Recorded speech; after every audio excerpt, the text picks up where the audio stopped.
Bonjour les étudiants, moi je suis ravi de parler sur la langue et la culture française avec Golda Selam.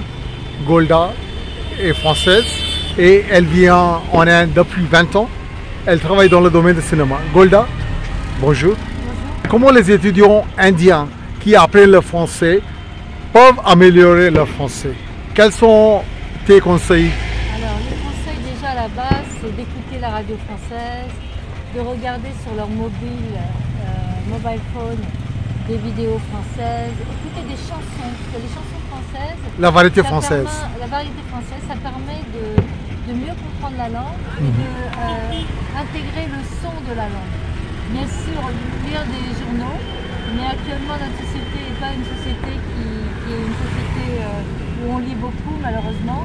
Donc tout ce qui est musique et aussi film et radio, c'est ce qu'il y a de mieux de façon pratique.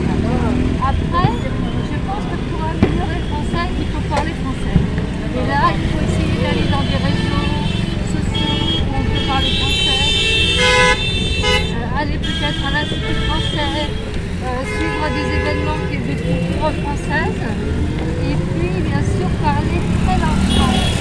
Parce qu'en fait, pour mieux se comprendre en français, il faut parler avec beaucoup de lenteur. Et là, on comprend mieux ce que vous dites. D'accord. Et en ce qui concerne la culture française, comment les étudiants indiens peuvent améliorer ou bien augmenter leur connaissance de la culture française? Ça c'est compliqué, hein, parce que ça dépend du niveau de compréhension du français. Après, on peut très bien appréhender la culture française à travers en anglais pour connaître un peu mieux la culture, l'histoire, les différentes évolutions de la société française. Et ça, bien sûr, on peut lire en anglais. Après, pour le lire en français, il faut déjà avoir un très très bon niveau de français.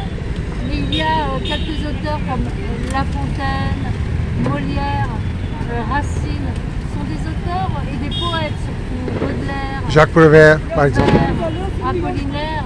Et là, on peut vraiment mémoriser les mots et les apprendre. Et après les prononcer, et c'est toujours très très beau. D'accord. Merci beaucoup. Merci Golda.